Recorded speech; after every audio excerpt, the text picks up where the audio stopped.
process. Okay. So si chipset natay duha ka chipset. We have the north bridge nga chipset and then we have the south bridge nga chipset. So unsa may kanang kuan? Kinsay naka-remember if unsay kalainan ni north bridge ug ni south bridge nga chipset? Anyone? Para asa si north bridge nga chipset ug para asa pod si south bridge nga chipset?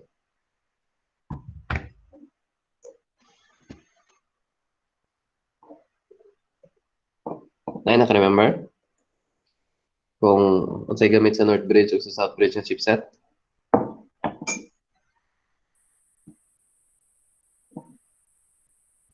Wala. Okay, so natay ganun ko ano. Again, kinin na lang. Unsa may reason nganong natay chipset? Kana lang ang question. What's the use of the chipset? Nganong natay chipset? Or nganong need gyud og chipset ang atong computer system? Anyone, if naapoy naka-remember ana. The reason nganong natay chipset. Dili allowed mo communicate ang processor sir to CPU. Okay, so the main reason is that ang atoang processor is untouchable siya. So, thank you, Miss Cantero. So, si atoang processor is somewhat untouchable siya. Dili ta ang other components like the memory, sumilain niya, ng mga components kay dili sila pwede directly mo-connect sa atong processor. So, that's the reason nga naatay ginatawag nga chipset.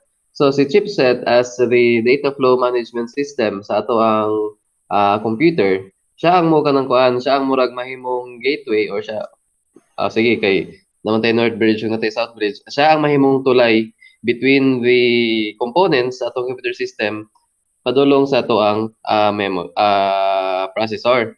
So mo na siya ang kanang kuan reason nga natay chipset. And then if we talk about north bridge and south bridge nga chipset, then tay chat dire. So si north bridge is mo na siya ang memory controller hub and then si South Bridge is mo na siya ang sama na si South Bridge. IO controller hub. Okay, sakto.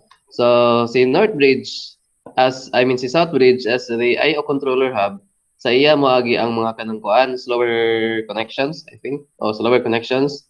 And then tungod kay IO controller hub man siya or input output controller hub. So kanang mga actions or mga kanang mga actions or mga instructions nga magikan sa imong mga input devices like your keyboard, like your mouse, or like your camera nga need mo ato sa processor, diyan na siya moagi sa ato ang South Bridge. And then from South Bridge, for example, si mouse na ako'y command nga kining i-click na ko. Moagi man siya sa South Bridge, di ba? Then after asa naman siya moagi padulong? Mo-diretso ba siya sa processor nato? From my mouse padulong kang South Bridge processor na ba dayon ang sunod? Nga adtuan sa katong command or instruction. Anyone?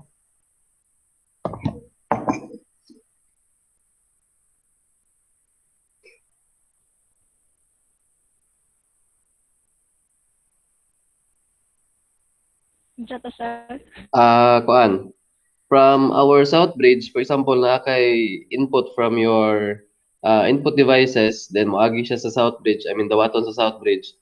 And then ang goal na to is moadto sa processor. But ang question is from your South Bridge mo directly communicate na ba sa South Bridge padulong ang processor? Somewhat yes or no lang siya question. Yes, sir. Why? Moagi pa siya chipset. Moagi sa chipset? Chipset man say ka ng kuan. Moagi pa sa North Bridge, sir.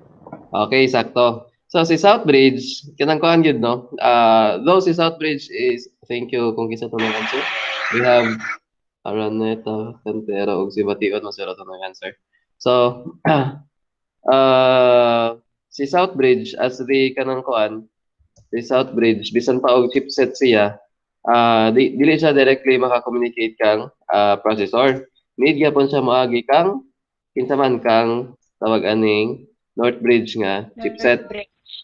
So in short, si North Bridge ra gyud ang kanang kuan, pwede mo connect padulong kang processor. So mo to, for example, na ako'y command from my mouse nga an input device. So dawaton ni South Bridge, then iya din ang ipasa kang North Bridge. So let's talk about Northbridge. Si Northbridge is muna siya ang atong memory controller hub, which is siya pod ang directly connected sa atong mga memory nga mga modules like ato ang RAM, atong ROM, and other storage devices. So if naay data nga gusto i-fetch si processor, so si Northbridge yung sugoon nga please si Northbridge, I mean sa Northbridge mo agi ang data kay di man directly maka-connect communicate ang atong memory padulong sa atong processor. So mo to siya ato ang Northbridge ug atong Southbridge nga chipset. So again, chipset is required para maka-communicate ang ato ang processor with other components sa ato ang computer system. So much for recap. I think marag dito sa tatama sa atong recap. And then let's proceed with our next topic, which is manaman ta sa hardware components. Let's proceed with our software, our dataware, our peopleware, and we have procedure nga mga kanang components ato ang computer. So actually murag muburan ni siya nga topic just to kanang close the kanang just to close the topic about components ato ang computer. And then by next meeting, we'll start with our computer languages and then introduction to C programming na dayon ta. Okay, para mag-coding na dayon ta. So good. So para malingaw na mo. Di na mo paminaw sa ako. Okay. Presentation. Akong i-open and then I have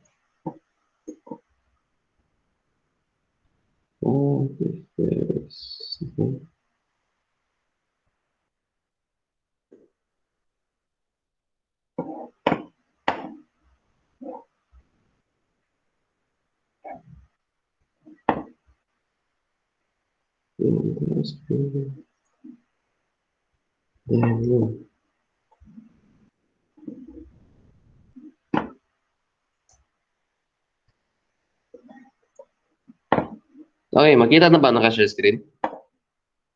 Kita, sir. Okay. So, thank you. Mga pila ito na ninyo? Nakapamahal naman siguro mata na, no? Kapit naman 10. Anyway.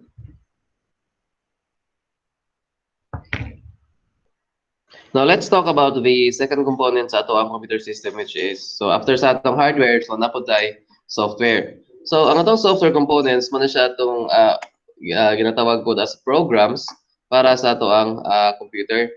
So, muna siya, ang atong software mo siya nag-serve as instruction para sa ato ang mga hardware components. So, in short, para mogana ang ato ang mga kanangkuan, para mogana ang ato ang mga hardware components like kining keyboard nato, kining ato ang monitor, kining ato ang mouse, para magamit nato na siya to work with our computer.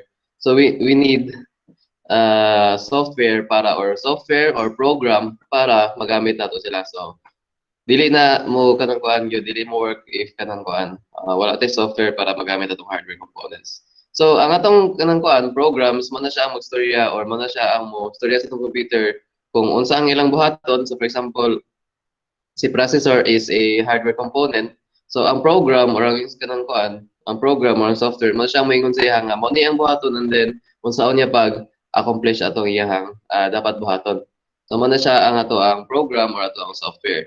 So usually ang ato ang software na siya user interface para maka-interact sa ilaha. We have the GUI or graphical user interface, or kung kuan mo, kung into astig-astig mo kanang or cool nga kanang kuan, cool nga, for example, kana sa Linux operating system, you can use a command line interface, which is, or CLI. So, muna siya ang ato ang software. So again, software muna siya nag-serve as instruction para sa ato ang hardware components. Now, the question is, what if walay software ang ato ang computer? For example, nalanggin mo hardware components na complete mga hardware components din. What if walay software ang ato ang computer? Unsa kay kanang kuan? What will happen if hardware lang atong components? Okay, so ang atong kanang kuan, of course, again kay nastorya na ako sa gayna. Ang ato ang mga hardware components, if ato lang siyang pasagdan bisan pa og high-end kay na imong mga hardware components, without the software, wa gyud na siya gamit. So mura siya useless nga kanang kuan. Useless nga collection of hardwares or hardware. So again, software is used for a computer to function. Mao gyud na siya inyong permi kanang kuan, remember. Para mo function ang inyong computer, you need the hardware as well as ang program or ang instruction nga mo kontrola na niya, which is mo na siya nga to ang software.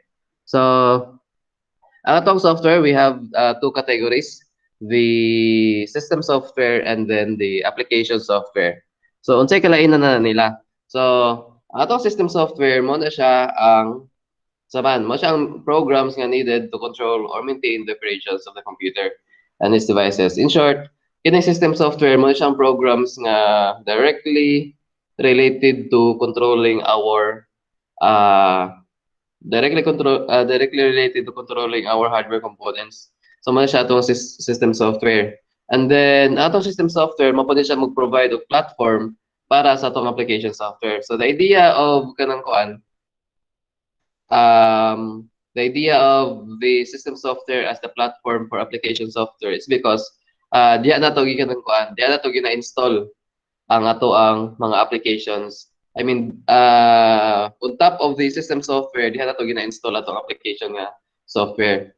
So again, so si system software mo na siya ang programs needed to control or maintain the operations of the computer and its devices.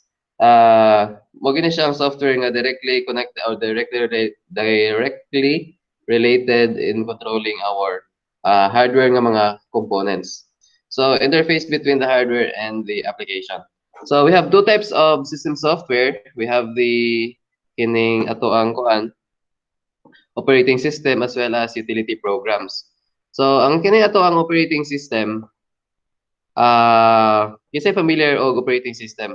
Kinsay unsa may operating examples of operating system ngayon nibalaan if familiar mo? Microsoft, sir. Kanukan, sir. Microsoft, Android, Microsoft. Apple. Okay, so we have the Windows, sir. Apple OS or Mac OS. Yeah. Linux, sir. Oh, we have kanang kuan Linux nga operating system. So there are some examples of operating system nga kanang kuan, and then kana sila nga mga operating system na belong na siya sa ato ang ginatawag nga mga system softwares. So ang operating system, ito ay purpose of operating system. Mo siya nag-act as interface between the hardware and the user. So we are able to control our computers man good. So again, gaina sa definition sa system software, nga siya ang mag-control sa atong kanang kuan hardware components. So specifically, ang atong operating system ay responsible on kanang kuan interfacing. So for example, kining ato ang tayo mo gamit ta og mouse, so which is a hardware component. So and then gusto to i-move ang cursor. So the reason nga nung ato na siya mabuhat is because of our operating system nga nagunit sa kanang kuan program on how to move this cursor from left to right and so on. So man na siya ang kanang kuan gamit sa ato ang operating system. Then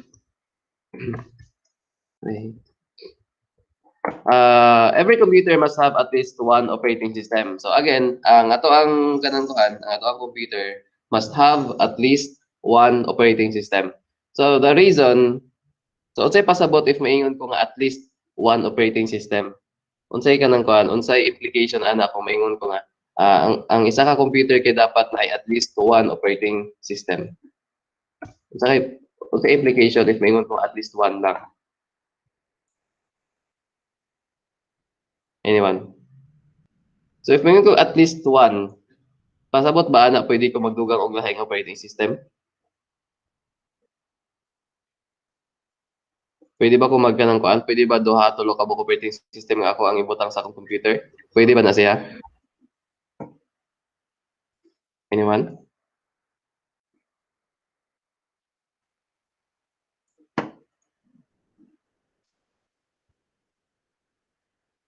So balik ko na no, ang gingon dire kay ang isa ka computer system must have at least one operating system. So kung maingon siya nga at least one, so pwede ba ko magdugang og kanang kuan? Pwede ba ko magdugang og other operating system like na ako'y mag-install ko Windows nga operating system and then dugangan ako og Linux nga operating system. Pwede ba nako nabuhaton sa ako ang computer system? Pwede, sir. Pwede? Sure? Pwede daw, sir. Na pwede daw? Anong pwede dawan? Pwede dili, yes or no?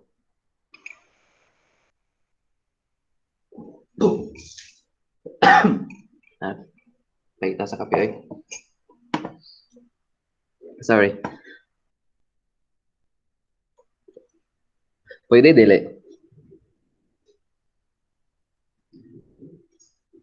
Yes. Kasi maingon nga kanang kuan. Pwede ka magbutang og two or more operating systems or kisa pa maingon nga isa lang ka operating system. Pwede man nata, sir, kay kung mag-set up ka o kuan set dual boot system. Pwede, sir, pwede. Pwede. Tawag, sir, Okay. kay dual boot. Okay, so sakto na muna siya ang term. So, we have kanang kuan sa atong computer, pwede ta mag dual boot. Pasabot dual boot, so we'll be able to boot kanang kuan at least duha ka operating system. So, pwede po naman multiple boot. So, last time sa kanang kuan, nakoy nakita niyo computer system nga we have 5 ka operating systems na ka-install. Though version lang ang nakalain nila. So, again, ang nakaingon dire kay every computer must have at least one operating system. So, pwede mo magdugang, pwede gid mo kanang kuan mag-install og multiple operating systems sa inyong sa isa ninyo ka computer. Muna siya ang pasabot ana. Now, kung mingon ko at least one operating system, what if dili ko magbutang og OS? Pwede ba na siya? Pwede ba ko nga kanang kuan? Akong computer kay walay operating system? Anyone? Pwede dili. Ito, sir. Pwede ba nga wala ko operating system nga install sa akong computer? Dili ata, sir. Kaya wala man Dili, communicate. sir. Dili man maka-function yung computer kung wala is Oh, OS. So again, no? Ato ang computer must have at least one operating system. So actually, na naman gid makita naman siya. Nga at least one. So dapat nagay isa ka operating system ang inyong computer kay di gid mo ma-turn on or di mo power on yung mga computer without an operating system. So ano siya? So remember no, again, we can install multiple operating systems but we cannot do nothing or pero dili ta pwede nga walay operating system sa ato ang computer. Then so let's proceed with sa mga ikatulo. So our operating system serves as the platform for our application software. So I don't know if you're familiar with familiar mo siguro with Linux o kanang ano Windows.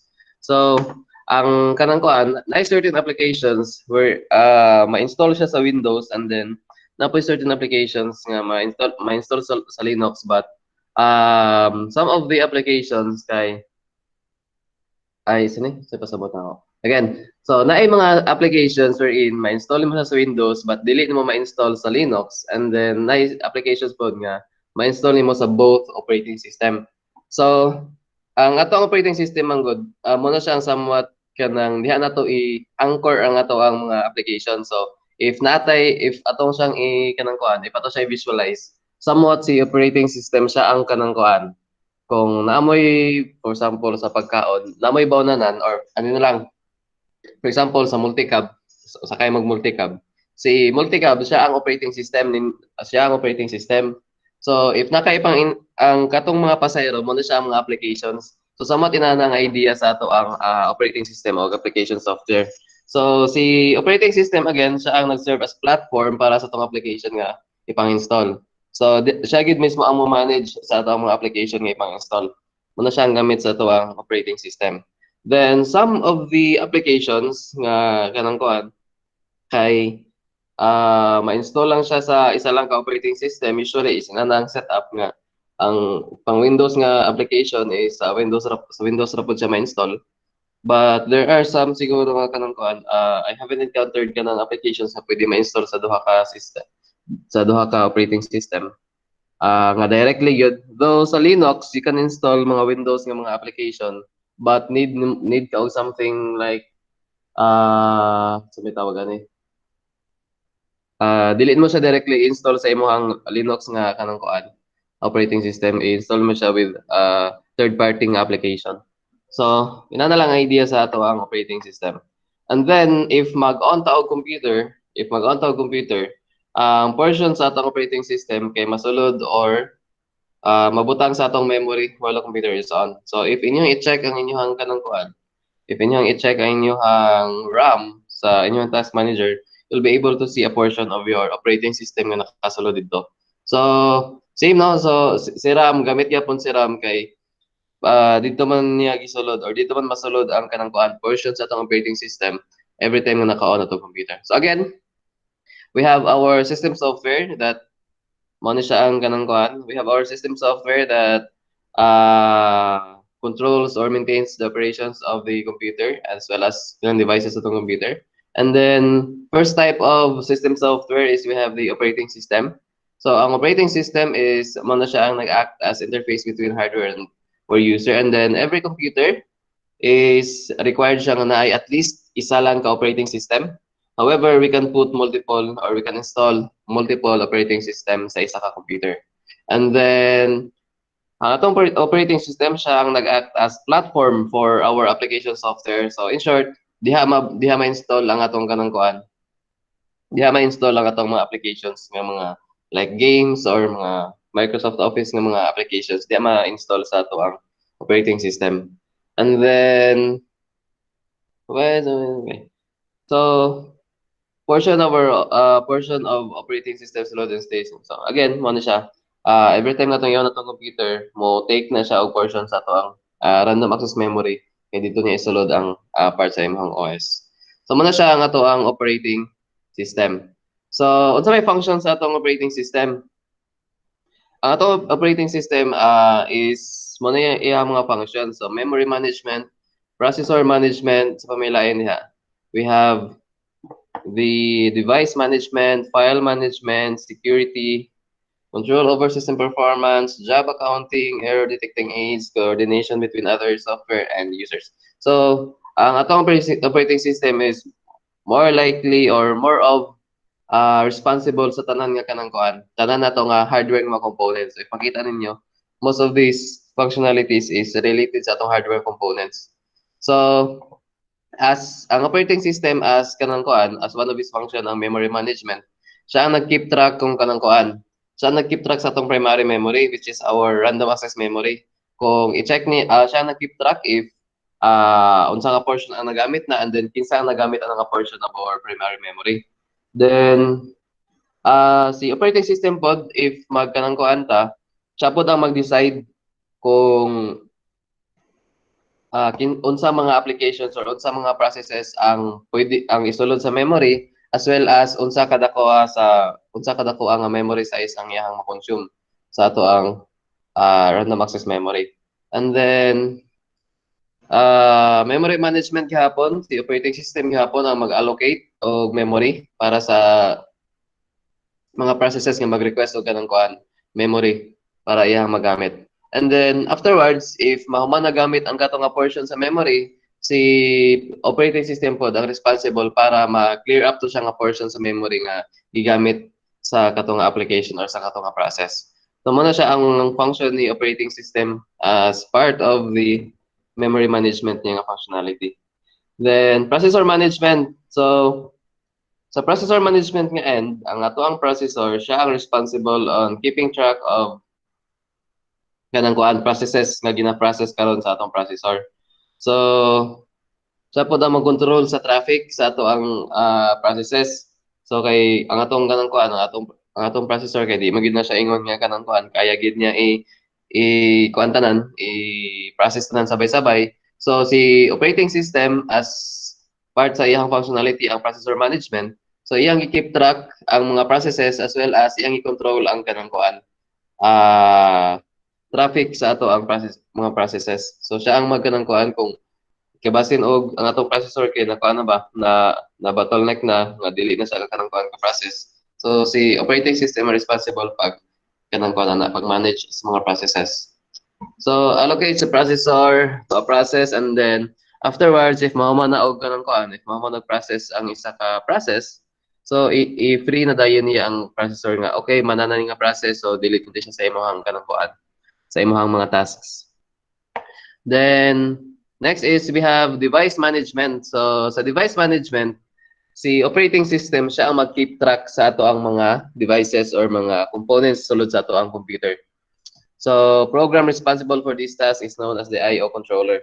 So ang ato operating system siya ang magkanang kuan, siya ang responsible to keep track of our components. So if for example, wala siya ma-detect na mouse, so inform ka niya nga wala siya na-detect na mouse. Kung ang imong keyboard or something na mga components kay wala niya ma-detect, kung dili niya ma-detect imong storage device, so si operating system ang responsible ana. Then if ang ato ang kanang kuan, if ang process is nag-involve siya o ang kana nga process kay mogamit og certain components sa imong computer, si operating system po ang responsible pag-allocate ato nga component, and then unsa pod kata sa ang time nga pwede ni magamit ang component.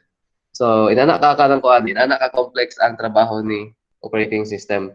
So siya somewhat siya gid ang kanang kuan nag-control sa ato ang whole computer system. Siya ang nag-kuan sa timing sa mga processes, kinsa ang mo gamit sa memory, kinsa ang pwede mo gamit sa memory, kinsa ang pwede mo gamit sa processor. So si operating system gid ang nagkuan ana, nagtrabaho ana. Then also fourth functionality niya is we have the file management. So sa file management, siya pa ang nag-keep track sa kanang kuan, imuhang mga files nga gipang files nga imong gipang store, siya ang nag-keep track ana. Siya ang sorry tawag ani. Si operating system ang sort out sa imong mga files. For example, if kanang kuan, asa isulod ang katong bago nga file nga imong gibutang, then siya ang nagkanang kuan, if imo na tong i-delete, so si kuan gyapon, si operating system gyapon ang mo de-allocate sa katong space nga gi-occupy sa imong file. So ikaapat pa to sa functionality, no? So again, operating system is responsible sa atong memory, sa processor, sa atong devices, as well as sa atong file management. So next is we have security. So sa kanang kuan, security by means of, for example, kanang atong mga ipag-input nga mga password, mga kanang kuan, password, mga sa panang atong mga ginagamit nga security sa atong computer system. So si operating system ang responsible ana.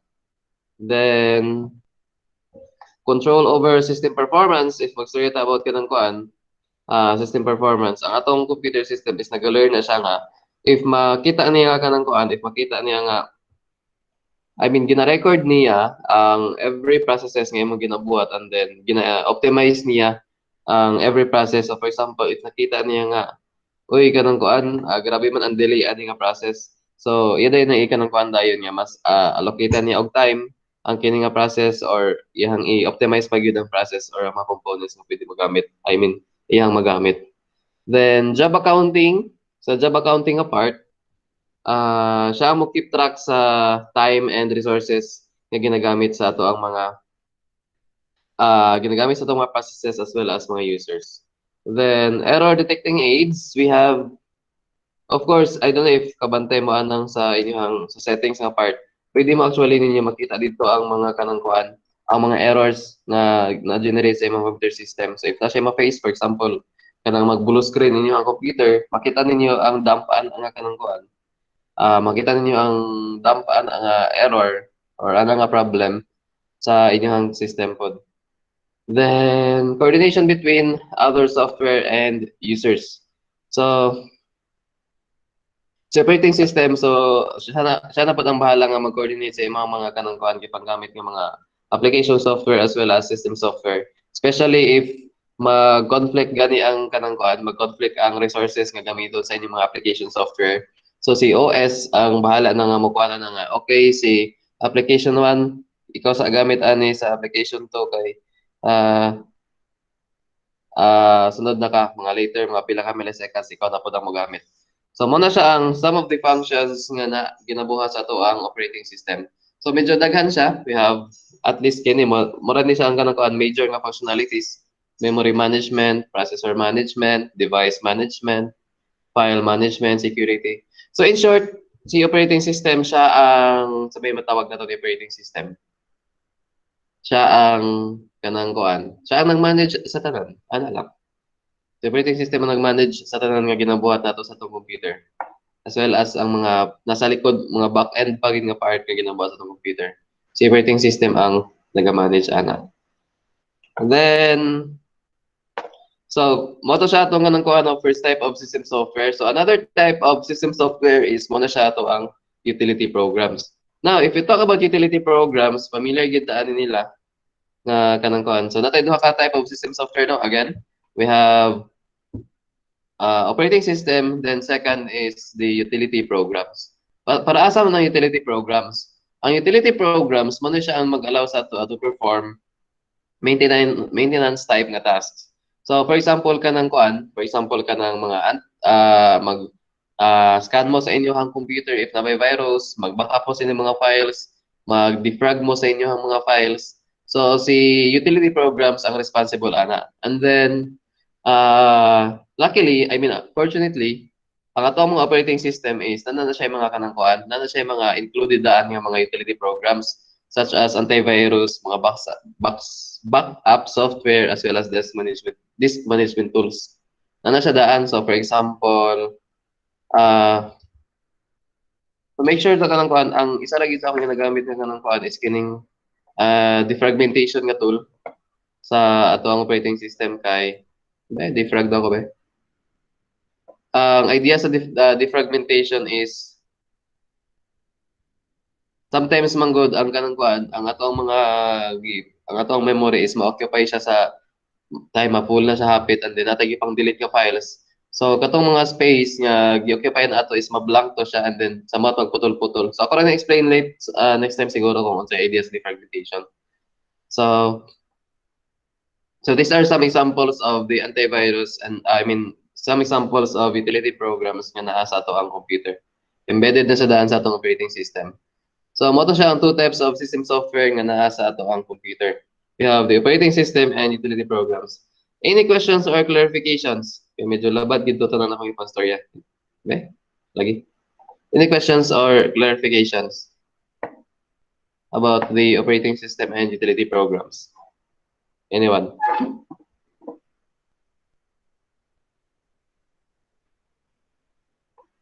Wala? Okay, kung wala, padayon ko with unsa ang functionalities sa atong operating system, specific na gyud. So, atong utility programs man siya responsible for deleting data, especially katong mga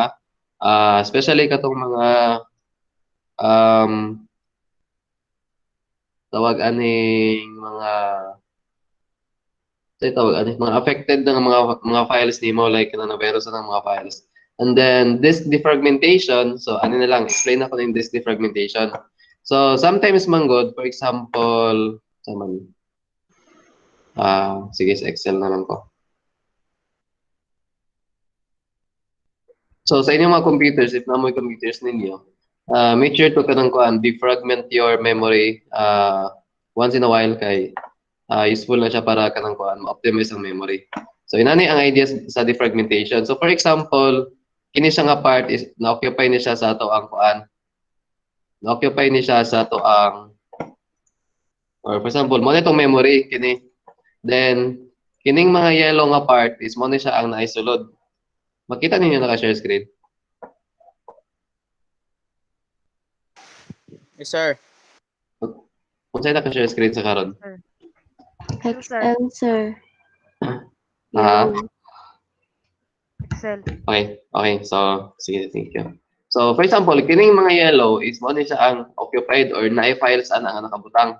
Then, magbutang ko diri og portions wherein walay sulod. So, for example, kini. Now, mali. Kina. So, kining yellow is mo ni siya ang naay mga sulod. Kining white is mo ni siya ang mga walay sulod. Now, ang idea is, ang buhaton sa defragmentation is iyahang ipang plaster ang imuhang files. So, unsay reason nga no mag-defragment ang dapat mag-defragment mo sa inyong memory. Kay for example manggod ang goal sa inyong processor nga kuhaon nga data is kining nasa pinaka last, kining last nga kanang kuan, kining last nga column. So if mo na ang goal sa inyong processor nga kuhaon nga data, so need siya moagi from here, moagi na siya padulong dire agi siya diha agi siya dire before siya makaabot dire sa kini nga data. So if abantayan ninyo moagi siya sa mga parts sa imong memory wherein walay mga sulod. So mo na siya agian pa na niya. Then somewhat useless nga moagi siya na mga walay sulod. Kay iya man gyud pa nang i-check bisan pag wala na sulod. Kay no choice man siya kay maagian man na niya ang kanang kuan kanang mga spaces. So ang idea karon if imong i-defragment ang imong memory, ang mahitabo ana is iyang ipang move ni. So for example kini sila kay vacant man ni dire, if imong i-defragment imong memory, iyahan ang i-move dire dapita. So kini may mo na siyang vacant dire. Then kini padayon silang duha i-move na niya padulong dire, balhin niya diha. Then kini dayon dire tulo, i-move niya diha, balhin po na niya diha. So karon, ang mahitabo ma-optimize ang inyong memory. So if ang inyong processor kay naay gusto kuhaon nga data, so mas mabura iyang path nga agian kay wala man siya agian nga mga blank nga kanang kuan, blank nga mga memory cells sa inyong memory. So man idea sa defragmentation, somewhat iharang pagtanaw niyo nga walay sulod sa nga memory, so yang ipang move ang inyong mga files nga kanang kuan, inyong mga files nga nasa tumoy kay what if naay ang inyong gipangita nga file kay naa diri sa pinakatumoy. Example naa diri sa pinakatumoy. And then blanko ni sila diri tanan pila ni sa taman ka pila ni sa taman. So blanko na siya diha taman. So kuan siya medyo hassle siya sa part sa inyong processor and then mo take time siya to get the data nga naa diri sa pinakatumoy. So if i-defragment na siya, so amay tabo lang kay ma-move na siya dito sa kanang kuan kung asa siya dapita last nga naisulod. So dire which is mas efficient siya pag abot sa inyong computer. Na siyang idea sa defragmentation. So you can find defragmentation sa inyong computers if inyong i-type dire defragment. So mo na siya ang kanang kuan. Wala na siya idea sa defragmentation. So walay ma-delete sa inyong files, ma-move lang sila way closer sa first nga mga files nga naa sa inyong computer. Then user accounts and security as well as antivirus and software. So I would not recommend installing I don't know if kanang kuan I would not recommend you installing mga third party nga mga antivirus like sa mga antivirus nga sikat karon McAfee, Norton. So di ko fan na ng mga antivirus kay somewhat nag-adapt lang na siya kanang kuan bugat sa inyong computer. So if Windows mo, so you can go with kanang kuan Windows Defender. Okay na siya. Kay actually paano ra man gyud same ra man gyud sa latanan. And then if ang inyong computer kay medyo kapos sa kanang kuan, medyo ano ba ni? Medyo alanganin ang RAM, medyo alanganin ang storage. So dugang-dugang lang na siya sa bugat sa inyong computer. So I would not recommend you installing third party nga mga softwares, antivirus na softwares. Windows Defender is enough for me. I don't know sa inyo if say kanang kuan ninyo. But sa ako Windows Defender ra gyud. So if makita mo antivirus din sa ako ang computer, ang inyong makita dire is kinalagyan sa Windows Defender or sa Windows nga default nga antivirus. So mo na siya. Software updates, mo na siya ang handle ni utility programs, system cleanup, encryption, decryption, and then formatting sa utility programs mo na siya. So mo na siya to ang utility programs. Any questions or clarifications about utility programs? Wala?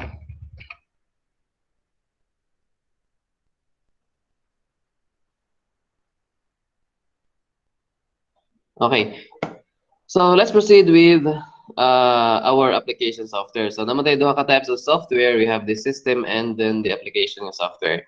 So application software is mo na siya ang mga software or mga programs designed to perform specific personal, educational, and business tasks on a computer. So natay mga application softwares, atong mga application softwares is designed lagi na siya para sa ato to kanang kuan to be more productive. So for example, kining si Excel is designed siya para kanang kuan mapadali ang mga numerical nga trabaho ninyo or mga tabular nga mga trabaho ninyo. So mo na siya purpose sa mga application software. So it performs specific personal, educational, and business tasks. So if na may, I don't know if nakabante mo sa mga application software, if gusto mo mag-edit ng picture, we have Photoshop. If gusto mo mag-edit ng video, we have, you can use, sabay kanang kuhan, we have Power Director, tawagan na sa Adobe kanang kuhan, Adobe nga video editor. And then, so somewhat kanang kuhan, if ang application kay mo perform og specific tasks, usually mo na siya nga tawag mga application nga software. So, saan paggamit ang mga application software? So, simple by installing, and then if after ninyo install, padagan na ninyo ang application. So, inanara ang idea sa application software. So, we have games, mga office nga applications, mga editing applications. Muna siya ang nabilong sa atong application software. So, any software nga ato ang i-install is muna siya ato mga application software. Like games. And so, may lain nga mga games, application na gina-install na to. Zoom, so may lain nga, Drive, or any applications. Muna siya itong mga application nga software. Then, next is, marag-mara ba siya sa application software? Okay. Any clarifications about the software system and application software? Wala? Let's proceed with, okay. So, naka-story na about duha ka components sa computer, no? We have the application, and then we have the system of software. So next is let's talk about the peopleware. Peopleware. So ang peopleware is basically mo na siya ang tao nga mogamit sa computer. So it uses mo na sila ang mogamit or man siyang user sa ato ang computer hardware and software to perform tasks nga gihatag sa ilaha. So in short, kita ning peopleware. Mo ni siya ang kanang kuan.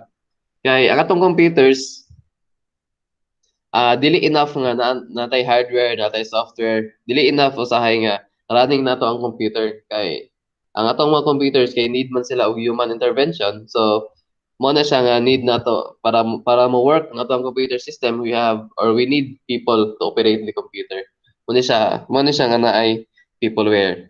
So it includes individual people like kita, mga ganang kuan, individual people nga mogamit ang computer, group of people, project teams, businesses, as well as developers or kining mga programmers. Mo na siya to ang peopleware. So then next is after sa peopleware, so natay hardware, natay software. So and then nana po tayo magamit sa ato ang hardware software which is man ang peopleware. Next is ang data, ang ato ang kanang kuan. Next is we have the Dataware. So ang Dataware mo ni siya ang data nga atong i-process. So if nanatay hardware software or nanatay computer, nanatay mo gamit sa computer, so ang ato pong sunod nga kanang kuan need is next na po na component is we have the data nga ato ang i-process. So it includes the data nga ato ang i-process as well as ang process nga data. Mo ni siya nakasulod sa ato ang Dataware. So if nanatay kanang kuan, if nanatay Dataware, kompleto na ta like if ato ang kanang kuan dire kay nanatay hardware. Okay.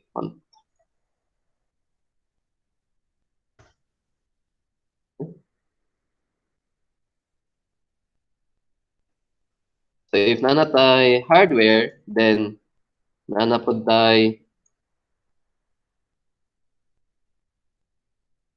software which is mo ni siya nga atong computer mismo, ang hardware ang software. Then nanapod tay mo gamit sa ato ang software which is ang peopleware. Okay, ano? So nanatay mo gamit sa atong computer which is ang peopleware. Then nanapod tay data nga ato ang i-process. Okay, nanapod tay data nga ato ang i-process. After ana, ang kulang na lang po dayon is ang procedures nga needed nato to process the data. So mo ni siya ang ato ang guide on how to process the data. So if makita ninyo, ang kining mga components is somewhat interrelated sila. So if natin para makabuo ta computer, we need the hardware and the software, and then if natin computer, mag-need tawag someone to manipulate or to control the computer which is man siyang peopleware. And then if nanatay magamit ng computer and then nanatay mo control sa computer, ato na pong need is ang data nga ato ang i-manipulate or ato ang i-process. So, using our computer, ang people mo process og data. However, tungod kay wala man kabalo ang tao kung siyang buhaton pa ato nga data, diyan na din mosulod ang ato ang procedure. So, the computer gamiton sa tao or gamiton the computer which is composed of the hardware and the software, gamiton na siya sa tao to process the data using the procedure nga kanang kuan. Ang procedure mo ni siya ang somewhat steps on how to process the data. Muna siya ang kanang kuan idea sa muna siya ang idea sa toang procedure. It refers to the instructions or steps on how to use or run the application to process the data. Muna siya to ang software, peopleware, dataware, and then procedure. Any questions or clarifications? Ay, pangutan na?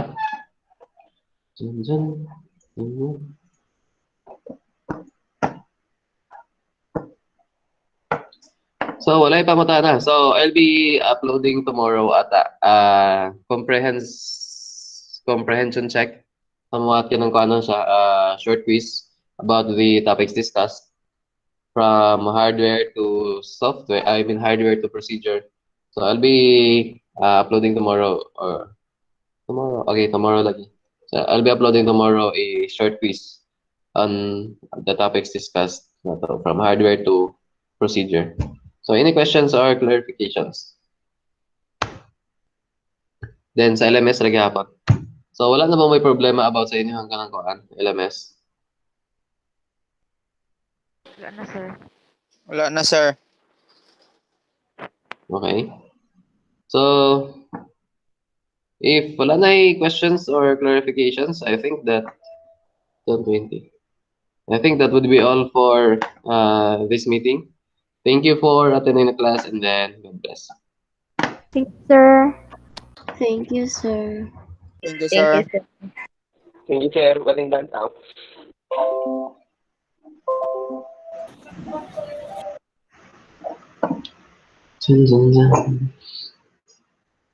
Okay.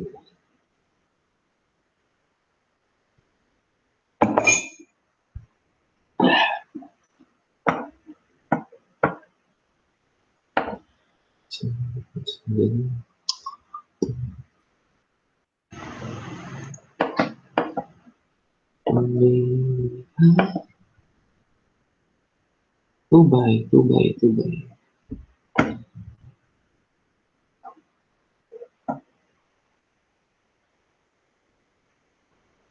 Kabadbaran, tubay. Saan?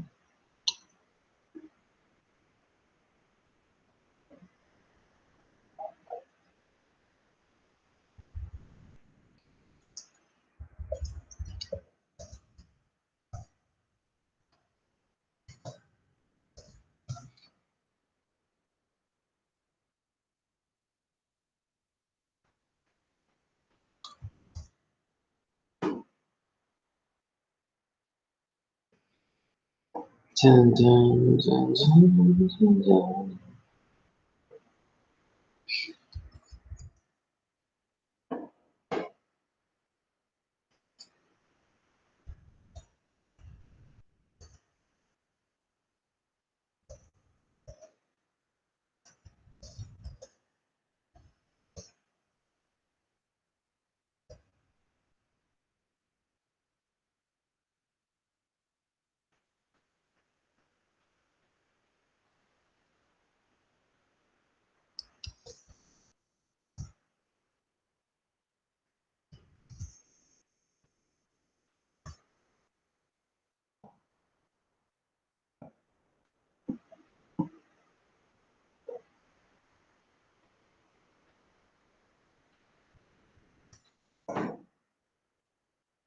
Oh.